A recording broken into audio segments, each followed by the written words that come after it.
This is CGTN, China Global Television Network.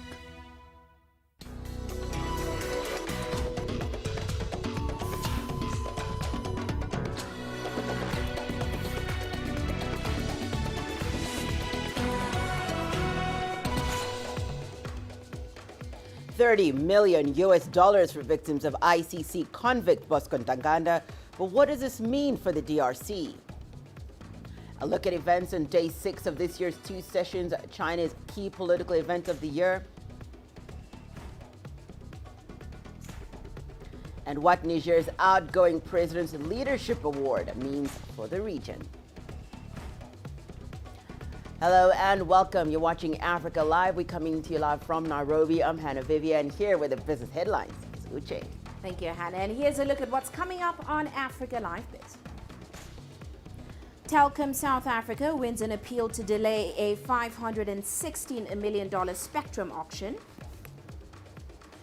And PayPal is set to pay just under $200 million to beef up its crypto ecosystem. Of course, all that coming up within the program. For now, it is back to you, Hannah. Thanks, EJ. We'll see you in a bit. Well, let's begin the hour in Tunisia, where at least 39 migrants are reported to have drowned after 2 boats sank during an attempt to reach the Italian island of Lampedusa. 165 others were rescued by the Coast Guard. Search and rescue efforts are still ongoing. The coastline near the Tunisian port city is a popular departure point for migrants attempting to cross over to Europe.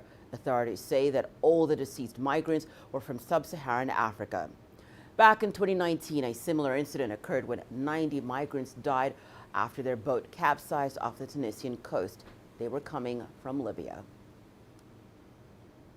In Ghana, the bodies of 12 children who drowned at sea on Sunday have been retrieved. That's according to local media reports. Authorities say a group of at least 20 children were swept away while swimming at a beach in Ghana's coastal community of Epam. The children were aged between 14 and 17. Meanwhile, local news channels report that 3 more children have been found alive. Authorities believe the group used a different route to access the beach, as all beaches remain closed to the public due to COVID-19. According to a senior police officer, the survivors are unsure about the exact number of children who were at the beach. Well, let's head over to the International Criminal Court in The Hague, which has ruled that victims of convicted Congolese militia leader Bosco Ntaganda should receive a total of $30 million in compensation. Back in 2019, Ntaganda was sentenced to 30 years in prison. CGTN's Daniel Arap Moy now brings us an in-depth report into Ntaganda's crimes and the ethnic violence in eastern DRC. These are some of the victims of atrocities in the Eastern Democratic Republic of Congo, spearheaded by Bosco Ntaganda. Many say they were raped, while 1,000 others were pressed into forced labor. Bosco gave the orders to assassinate people. If you had a problem with him, you would be assassinated. The International Criminal Court found Ntaganda guilty of war crimes and crimes against humanity committed in eastern DRC between 2002 and 2003. Bosco Ntaganda, who was a leader in the Union of Congolese Patriots militia in eastern DRC, is also accused of murder, sexual slavery, and recruiting child soldiers. What began as disputes over the mineral-rich land in eastern Kivu turned into full-scale conflict between the Hema and Lendu tribes. Founded in 2001, the UPC, a predominantly ethnic Hema armed group, aimed to drive out the Lendu population. Various militia groups on both sides were accused of committing atrocities against civilians in the decades-long conflict. According to the United Nations, over 5 million people have been killed since 1998 and 3.4 million forced to flee. According to the ICC, Ntaganda was key in planning and recruiting operations for the UPC militia group. He became the first ICC suspect to surrender himself to the ICC in 2013, possibly to escape retaliation by his former allies. Bosco Ntaganda, from a feared rebel leader, to a convicted war criminal. Daniel Arap Moy, CGTN, Nairobi, Kenya. To give us more perspective on the ICC ruling earlier, we spoke with Ntaganda, a human rights lawyer and transitional justice expert with the international community of jurists. Here's what he had to say. The order that was given by the judges yesterday will come as a great encouragement to the victims of Ntaganda's crimes. And it is obviously an unprecedented amount, being $30 million US. But having said that, as you mentioned in the introduction, ideally that amount should be paid by the convicted criminal. But in this instance, with regard to Ntaganda, he has been found not to have the resources, and he's an indigent person, in which case the Trust Fund for Victims is required to step in and complement that order that was given by the court yesterday. This sets quite an important precedent. Of course, we remember that it is not the first instance that the court has awarded reparations. In the case of Thomas Lubanda, who was also convicted of crimes in the Eastern DRC, the court awarded $10 million. The Trust Fund for Victims is going to implement this award. It does not have a lot of money in its resources. As of 2020, it only had $21 reserves, which were committed to other instances, but it is required to fundraise, and it depends on voluntary contributions from the states. So it is obviously the least that the court can try and do in order to restore the victims to their dignity. It can't bring them back to where they were before the violations, but it is important and it's symbolic in terms of bringing them back to rejoining their communities.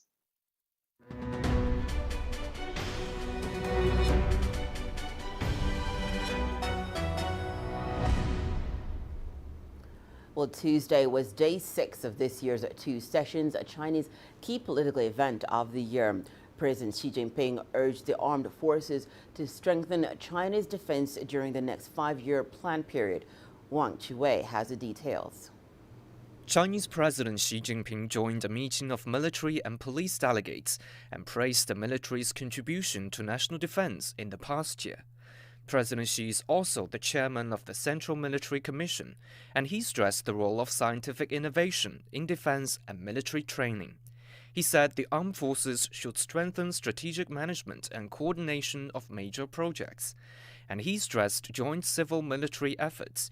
He called on central party and state institutions, as well as party committees and governments at all local levels, to fulfill their duties in the development of national defense and the armed forces. He urged the military to coordinate development and combat preparedness in the face of various complex national security situations. He also stressed that the military should resolutely safeguard national sovereignty, security, development interests, and safeguard the overall strategic stability of the country. According to the draft outline of the upcoming 5-year plan for national economic and social development and the long-range objectives through the year 2035, China will speed up modernization of the armed forces and make an integrated effort to build a prosperous country and a strong military. Wang Qiwei, CGTN. Well, COVID-19 remains an important topic during this year's ongoing 2 sessions. One lawmaker has suggested that the government pay closer attention to recovered patients. Our reporter Wu Gushi spoke with NPC Deputy Zhang Boli, an academic from the Chinese Academy of Engineering and president of Tianjin University of Traditional Chinese Medicine. He said post-COVID-19 symptoms appear less in China and are not as severe as in other countries. Professor Zhang, as you have observed, what are the lingering symptoms for COVID-19 survivors? Have you learned of any damage to male reproductive organs, as some online rumors suggest?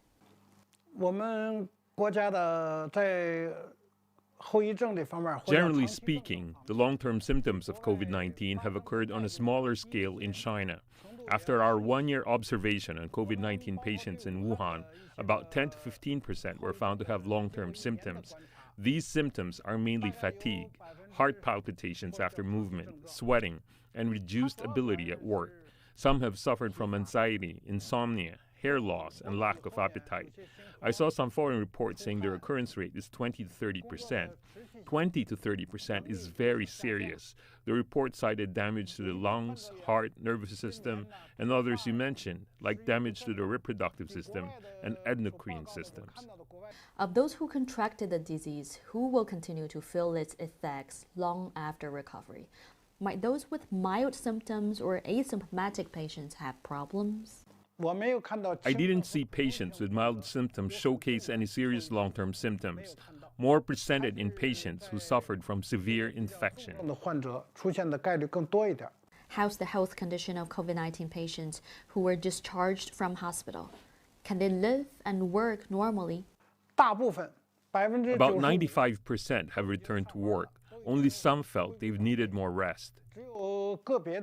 You've suggested the government pays close attention to the rehabilitation issue. What can it do? We should open COVID-19 rehabilitation clinics and hospital rooms. There should be standard and targeted rehabilitation treatment. Treatment fees should be covered by the National Medical Insurance Program. Well, Chinese investment in Africa's tech infrastructure continues to gain momentum. In most cases, Chinese developed technologies and innovations are now supporting the network infrastructure in several African countries. MTN and Vodacom are some of the top telecommunications players in South Africa using Chinese-built technology. CGTN's Sumitra Naidu brings us more on that story. African countries have realized the need for technological transformation and the benefits thereof for innovation, job creation and improved efficiencies. These African countries are turning to China to help them advance. The relationship between China and Africa in the tech sector dates back at least 10, 15 years. And the largest project were launched back in 2005. And we're mostly in the sector of infrastructure. Over the years, China has developed a relationship with almost every country in the continent. So there are many different layers in this relationship. The main one for a long time has been infrastructure development. While Chinese brands like Huawei and ZTE have expanded their footprint across the continent, other Chinese companies are also creating easier access to new technologies by keeping products and services affordable. Most of the times when it comes to any product, it is usually at a price point that leaves out some people. And in the case of Africa, we happen to be the some people. We don't have, all of these fancy things that we see in Europe and in America, because the price point here comes along now, China, with this technology that's taken advantage of this economy of scale and the rapid improvement of tech in using computers, that it gets to a price point that starts becoming compelling for us at a price for our pocket that we can afford. China has invested heavily in 5G and Huawei is a big supplier in South Africa. Rain, a new player in the market, is also making 5G available to the lower income market, creating more affordable access. The like of Huawei, again, have invested in 5G technology before many other big players. And there was a kind of like a perception, a strategic perception that it was going to be very difficult to compete on existing technology, 3G and 4G, because these was already being deployed by, let's say, legacy companies and Ericsson, Alcatel, and so forth. The demand for new technologies is growing across the continent, and China is at the forefront of assisting with this transformation. Policy, though, remains a hurdle for some of these countries, delaying urgent investment and development. Sumitra Naidu, CGTN, Johannesburg, South Africa. Earlier, we spoke with Ovigwe Uguego, a policy advisor at Development Reimagined, which is an international development consultancy. He gave us further perspective on Chinese investment in Africa's tech infrastructure and its potential impact. So if you go back to just about when China was opening up, you would see there was an influx, of foreign direct investment and also technological cooperation between China and several Western countries, particularly the US and European countries, and that significantly contributed, to making China a manufacturing powerhouse in the world. So when we think of China today as that major economic superpower, it's against the backdrop of technological advancement that, from Chinese own innovation and also technological cooperation, which has really given China that manufacturing, capacity. In in recent decades, you will see that even Chinese innovation has really shined through in particular, sectors like supercomputing, telecommunication, like we know with the popular 5G, where Huawei is a leading, equipment provider, robotics, and AI. So all of these shows that from the earlier stage, technology really contributed to making China a manufacturing powerhouse, and for future industries, you see that Chinese innovation and readiness to really be a leader in these industries as well. Technology is one of those areas where there's a clear win-win outcome in China-Africa relations. So when we think of, again, going back to telecom, you would see that majority of Africa's, current 4G infrastructure, has been provided by or it's built against or with Huawei's 4G equipment. And that is true for many, many African countries. We also still see that Huawei investment, ZTE investment in countries like Cameroon, where with state telecommunication, Camtel, I think, they were able to build a very sophisticated, modern, data center that empowers and drives innovation, and also allows the government to leverage on technology for security and on other areas. So in fintech is also one area where Chinese technological penetration or uptake has really contributed. For instance, you will see that you will hear so many reports about Africa's fintech potential. But that is only possible because of access to electronic devices like smartphones. Yeah, I think one area where I'm really looking forward to more to happen within China-Africa Tech Cooperation is in energy. And there's a huge energy poverty in Africa, and China is in the world leader in solar energy technology. And in Africa, I would say is the world leader in solar energy potential. Given our, that we have so many days of the year where we have steady sunshine, yet there is still energy poverty. And as we move toward that renewable, that clean, green transition, to power Africa, Africa's economy, you see that there is room for so much more to be done.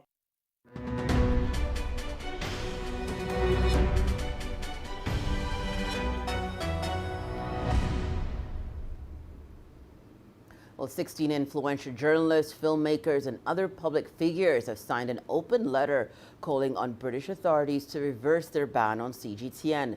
Published by the No Cold War campaign and the Morning Star, the signatories include the award-winning journalist John Pilger, Oscar-winning director Oliver Stone, and legendary filmmaker Ken Loach. The media regulator Ofcom revoked CGTN's license to broadcast in the UK last month, saying that it was controlled by the Communist Party of China. But the letter says that as a state broadcaster, CGTN's status is similar to that of broadcasters including the BBC, France TV, and Japan's NHK. It calls the banning of CGTN an attack on free speech, which takes place in the context of the threat of a new Cold War against China. At such a moment, the letter says it is crucial to build mutual understanding between peoples, while denying a voice to China's CGTN hampers this. China has accused Britain's broadcasting watchdog Ofcom of political repression. CGTN always reports on the principle of objectivity and justice. China has repeatedly expressed firm opposition to the wrongful action of Ofcom's arbitrary revocation of CGTN's license in the UK. Ofcom once again insisted on making a wrong judgment, reflecting its strong ideological prejudice against China. It is a naked and ridiculous political repression. More news coming up after the break. Here's what you can expect. What Niger's outgoing president's leadership award means for the region.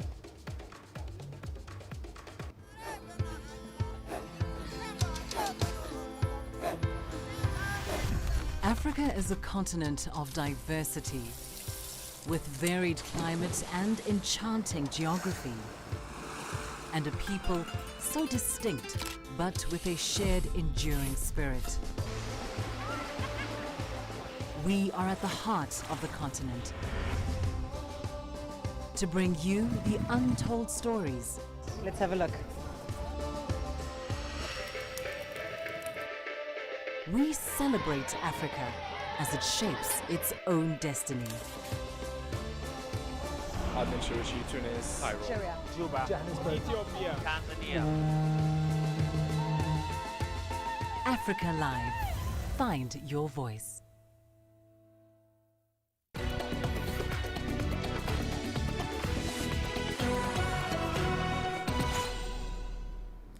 Welcome back. You're watching news making headlines right here on Africa Live.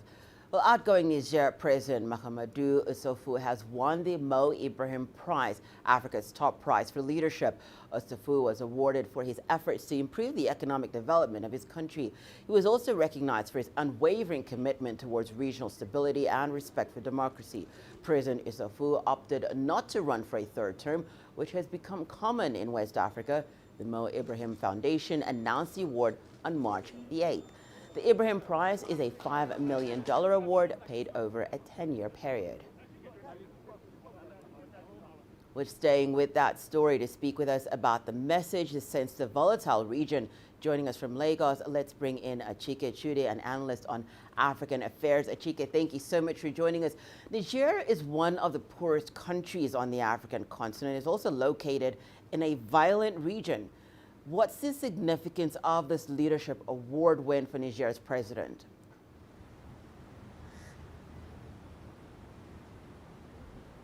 I think it is exceedingly very significant if we look at what has been going on in the past few years in the African continent, especially West Africa in particular. It would appear that the political movements within the West African sub-region has seen to the erosion of the democratic values and ethos that that West Africa most especially seem to have developed over time. And so we have instances where, Sithitism, something that had become a thing of the past, had reemerged, again within the West African sub-region. And so it is of exceeding significance because of the crisis that it usually generates when a person who has fulfilled his term decides to manipulate the constitution and remain in power. That has always brought about all kinds of political turmoil and instability, leading to sometimes all-out conflict. And ultimately, at the end of the day, the people of Africa, of such countries, are the ones at the receiving end. And so you cannot develop in the absence of peace. And so that Issoufou was able to do this is something that a lot of people appreciated. Of course, we know down here in Nigeria, this is what has endeared President Goodluck Jonathan to the rest of the world when he said that his political ambition is not worth the blood of any Nigerian. And I think it is a wonderful thing. People didn't expect it. We have seen a spate of people trying to manipulate their political systems to remain in power. But he has shown leadership, he has shown their dignity and the respect and dignity for that office and respect for the people of Niger. In the midst of all of the crisis that's going on, he decided to give peace a chance and then organize an election. So it is of significance for Niger and for West Africa and Africa in general. Achike, you've highlighted the democratic values of this win. Speak to us about what is likely, how this win is likely to influence stability in Niger.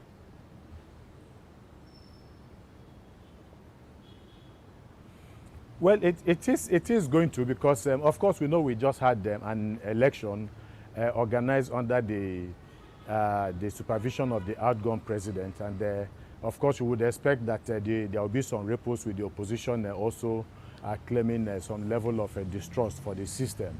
But by and large, it was an election that went relatively peacefully, and so I think it's a wonderful thing because the Nigerians can now, and then especially the incoming administration, can now concentrate on the responsibility of his government, and that is to provide good governance for the people of Niger. You just said in your opening that Niger is one of the poorest, if not the poorest country in West Africa. And the fact that the Mo Ibrahim Award is being given to Yusuf is clearly an indication that he had done something, not just at the political level by respecting the term limit imposed by the Constitution, but by the fact that he was able to reduce poverty in Niger from about 48% to 40%. The fact that the Nigerian economic output had increased significantly from 8.7 from the period he came to power to 12.9 billion, 8.7 billion to 12.9 billion. And then infant mortality, maternal mortality, all of these things, perhaps not exactly so significant, but have been appreciated by those who were in charge of the Mo Ibrahim Foundation, and that was why they recognized that. So we hope that African leaders would also learn from this. Obviously, Yusuf, the outgone president, learned from what Goodluck Jonathan did in Nigeria, and that is what we expect other African political leaderships to also emulate. That ultimately, at the end of the day, if you want to take your country on along the path of development, peace, and equity, you must also respect the Constitution, which is supposed to be the ground norm of the people, because it is respectful of the will of the people that you respect the Constitution that binds, or the body of laws that binds everybody together. So ultimately, at the end of the day, I would expect, just like we saw in Ghana when we had a peaceful transition from a civilian government to another civilian government, we'll expect hopefully that tradition would have been put in place in Niger, and that subsequent governments would also do the same part. And then once that is able to get the political situation right in Niger, then other things will follow, such as economic development and then stability. Also ensuring that the insecurity in that country is also dealt with by those who are in charge of the politics of Niger. Thank you so much for that, Achike. We really appreciate you joining us in the program and giving us your input. Well, Libyan parliamentary session to endorse an interim government has been extended. This is the first time in years that politicians from rival administrations are gathering at one meeting. According to a UN-led political agreement, the interim government must get parliamentary approval before assuming its role to hold general elections on December the 24th. Here is Adel Mkhwegi with more details. Libyan members of parliament divided along regional lines reunited in Sirte city for the first joint session since 2014. Before their meeting began, interim Prime Minister Abdelhamid Dbeibeh urged them to endorse his proposed cabinet. Forming the government exerted a lot of effort to get the best candidates. We are in a crisis of acceptance, support and endorsement. It requires a realistic approach and understanding. If the government doesn't get endorsed, the political process will be obstructed. The status quo will be extended. That will be with economic collapse and deterioration. 132 MPs turned up. It's more than the two-thirds required to hold the government endorsement session. On Monday, they began discussing the role of the interim government and the distribution of positions among Libya's 3 geographical regions. Dbeibeh named 35 members for his cabinet. After hours of talks on Monday, Parliament decided to resume their session the following day. We are proceeding with an important stage of the political agreement. With no going back, we turn the pages of the past, which held the division and chaos that has burdened our nation. Libyans are looking forward to that we discuss the endorsement of a government that delivers what the people aspires and preserves their rights to participate in politics with justice, no exclusion or marginalization to anyone. Dbeibeh needs an absolute majority to vote for his government.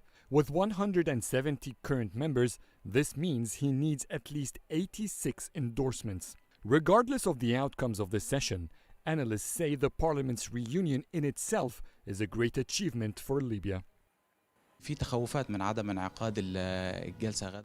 There were fears the sessions would not happen. Beiba made sure the highways were secured and open. 2 airplane trips were organized to transport members of parliament from Tripoli and Benghazi to Sirte. For the parliament to reunite, this is a game changer for Libya. The Libyan parliament did not initially specify a time or a date for the voting over the government formation. It is clear, however, from the first session that they will be discussing all details, beginning with the government's role besides holding general elections in December, to every single candidate Dbeiba suggested. And with the UN's deadline of March 19 to vote over a cabinet, they have plenty of time to debate. Adil Mahroui, CGTN, Cairo. Well, I'll be standing by to bring you more news, including the latest from the world of sport. But for now, let's head into business news with Uche. Thank you, Hannah. And coming up on Africa Live Biz. Telkom South Africa wins an appeal to delay a $516 million spectrum auction. And PayPal is set to pay just under $200 million to beef up its crypto ecosystem.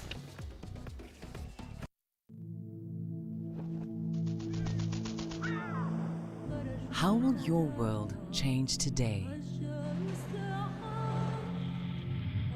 What happens here?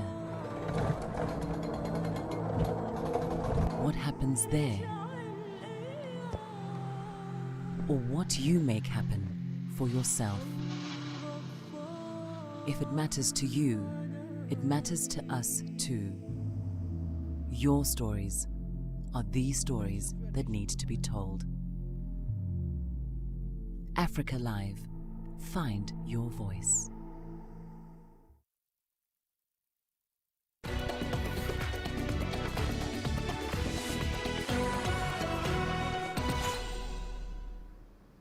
Well, let's start off in South Africa. The country's long-awaited plan to sell more high-speed internet spectrum has been thrown into doubt, and that's after Telkom South Africa won a court ruling suspending the process. Now, the High Court in Pretoria says the Independent Communications Authority of South Africa should hold off on the auction and lift a deadline for the submission of final bids while Telkom's case is considered. Now, the decision threatens to derail the sale of more than $516 million of broadband spectrum following years of delays, a move that is designed to help revive the economy and lower data costs in the country. Well, let's stay in South Africa. An unprecedented demand for vitamins, supplements and immune boosters used to treat COVID-19 has given the alternate healthcare market a welcome boost. Now, sales in the $500 million market soared by about 20% over the last year. South Africa's infection rate has slowed after the second wave, but a third surge is expected in the coming weeks. Now, infection numbers are over 1.5 million, with deaths approaching 51,000. And of course, with South Africa's vaccine program slow to kick off, demand for alternate medicine is likely to be sustained well into 2021. Here's CGTN's Julie Shire with more. South Africans were on the path to more healthy lifestyles before the COVID-19 pandemic.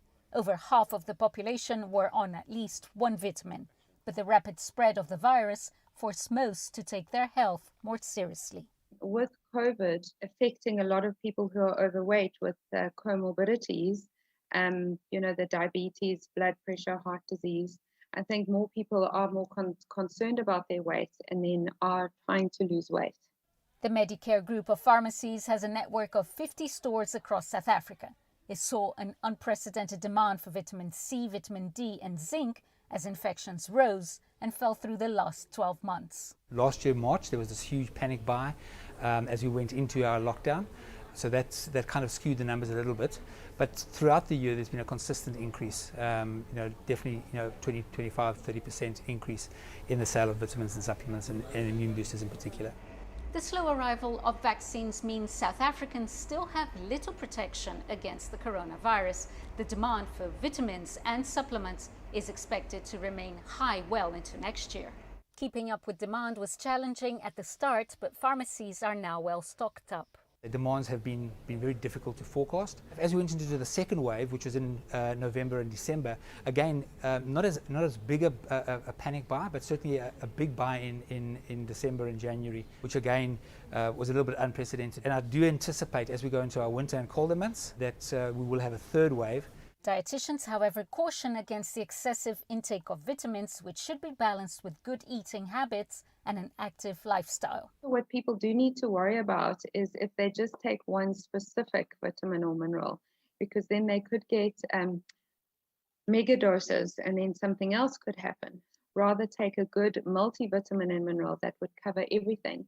But then also start choosing your foods a little bit better. Also changing lifestyle in terms of doing a bit more exercise is also going to help. South Africans will have to remain resilient as the battle against COVID-19 drags on. With mass vaccinations still months away, scientists predict the country is not likely to achieve herd immunity by the end of this year. Julie Shara, CGTN, Johannesburg, South Africa. Now, over the past year, the pandemic has had an outsized impact on women's employment around the world. In the US, more women than men have lost jobs or left the workforce entirely. Now, globally, similar trends are taking place that could push tens of millions of women into extreme poverty. Well, our UN correspondent, Liling Tang, now reports. In the early days of the pandemic, Deandra Sital was working at a restaurant in the Bronx in New York City. And then that's when a lot of things were getting worse. And then they shut everything down restaurant-wise, like indoor dining. So that job got snipped. When the city partially reopened in September, she found work at another restaurant. But that too was short-lived after indoor dining was again shut down. She hasn't been called back to work since. It is a possibility that I wasn't called back because I have children, because I have liabilities. You know, I have responsibilities different from my other coworkers that they don't have to worry about, especially with the remote school thing and the children being home. In December, women accounted for all jobs lost in the U.S. at 156,000, while men actually netted a small gain. And as of February, government data shows some 2.5 million women have left the American workforce entirely, compared with 1.5 million men. And for women with families, school shutdowns and remote learning require alternative childcare arrangements or services that many cannot afford.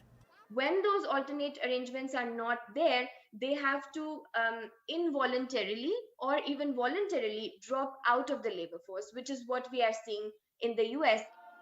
But it isn't just the US. The International Labour Organization reported that globally and across all income groups last year, job losses for women were at 5% compared with 3.9% for men. And the impact has been particularly severe in the developing world. In developing economies, you see that the informal workforce is a much larger share of the total workforce. They have less access to social protection. They are also more likely to be working poor already. And they also have less access to digital technologies, which has been key in developed nations to continue their work. All of this is expected to have long-term consequences for millions of women around the world.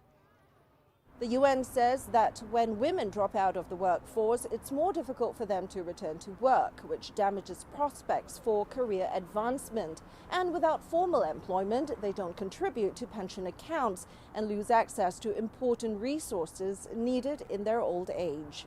The coronavirus's impact on women's employment is derailing hard-won progress made towards UN goals to achieve gender equality and end poverty. As it stands, the UN fears the pandemic will push 47 million more women and girls below the poverty line, in yet another long-term side effect of COVID-19. Liling Tan, CGTN, New York. And shifting focus now, PayPal is set to outrightly purchase crypto security firm Curve as a part of its campaign to build its crypto ecosystem. Now, PayPal President and CEO Dan Schulman says the shift to digital forms of currencies is inevitable, bringing with it clear advantages in terms of financial inclusion, access, efficiencies, and speed. Now, the deal is estimated to be worth just under $200 million and is expected to close before June this year. The startup Curve provides companies with crypto security technology via the cloud. PayPal says it is ready to work with central banks and regulators around the world in shaping the role digital currencies play within the global economy. Meanwhile, Amazon has opened its first till-less shop outside the U.S. Campaigners have raised privacy concerns about the store, which uses hundreds of cameras and in-depth sensors. But others say it is a landmark moment for the grocery sector. Here's Juliet Mann with more. Grab what you want and walk out. Yes, really. No checkouts, no queues. I think it's quite seamless. It's a very efficient way of doing groceries, especially during COVID. It was strange, you know, not scanning anything, but it was good. It was fine, yes. Pity it wasn't bigger. If this is the future of grocery shopping, it might take some getting used to. This feels a bit strange, just putting the shopping straight into my bag.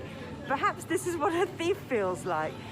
Already trialled in the US, this is the first convenience grocery store to offer Just Walk Out tech in the UK. Most of the technology is in the ceiling, so you can have a look.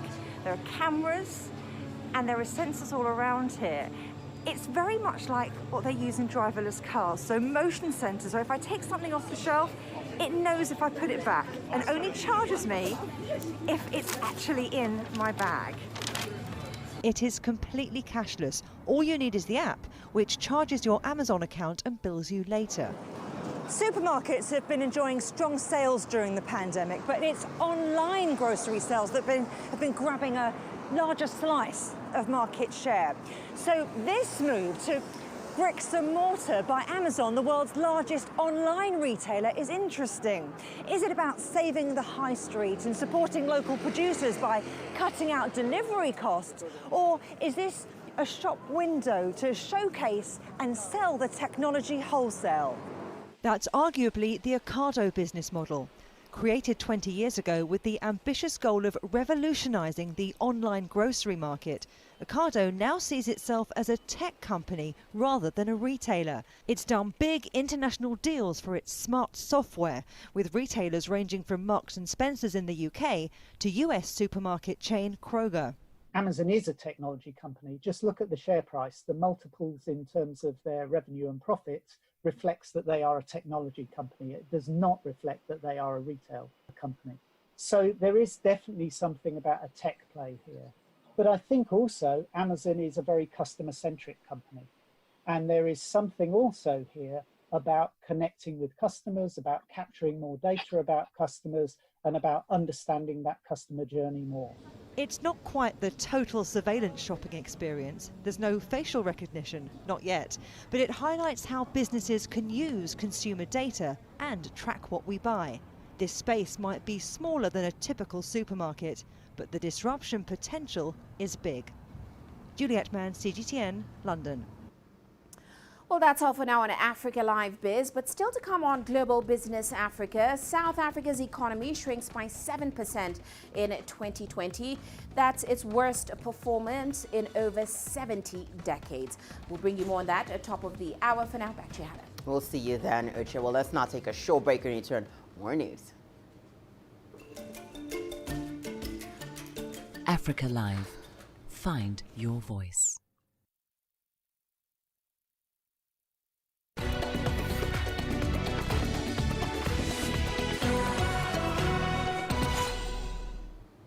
Welcome back. Well, Tunisia has devised a rich program to celebrate International Women's Day. It includes a series of awareness-raising actions on gender equality and fighting violence against women. The Ministry of Women, Family and Seniors say the day was an opportunity to mobilize all efforts to strengthen women's rights. Anin Shiwashi has the details. The Tunisian government announced that violence against women has increased, despite the legal measures put in place. The government has put in place a new strategy to stop all forms of violence against women. We cannot talk about equal chances and opportunities while women are victims of violence at home, at work, or anywhere in Tunisia. Combating all forms of gender-based violence is our responsibility. Several associations have denounced the recent wave of attacks, arrests and legal proceedings against a group of women activists. Civil society organizations also decried the harassment of women activists by policemen due to their participation in peaceful protests against poverty, unemployment and discrimination. The government denounces all forms of violence and discrimination against women. The right to protest is guaranteed by the Constitution. Tunisia's courts and legal system will not tolerate any illegal practices towards women. They are free to express themselves and to demand their rights in a peaceful manner. The Tunisian General Labour Union and the National Union of Tunisian Women have called on the government to support women working in several sectors affected by the COVID-19 crisis. Thousands of women have suffered from economic losses. The government reported that more than 3,000 women lost their jobs during the pandemic. The COVID-19 crisis has dealt a heavy blow to women's social and economic situation. The government has put in place a support mechanism which excludes women workers who lost their source of income. Even women entrepreneurs are excluded from the state's economic revival strategy because it's made by and for men. Defending women's economic rights and economic empowerment remains an empty slogan. Tunisia will participate in the 65th session of the Commission on the Status of Women from March 15th to 26th. It will consider the priority theme of women's full and effective participation and decision-making in public life, as well as the elimination of violence for achieving gender equality and the empowerment of all women and girls. The Tunisian Council of Peers for Equality and Equal Opportunities between Women and Men has urged the government to implement the national strategy for the promotion of female entrepreneurship. Activists and MPs are calling for women's full and effective participation in decision-making in public life. Adnan Shawishi, CGTN, Tunis. Leah, sport news is coming up after the break. Here's what you can expect.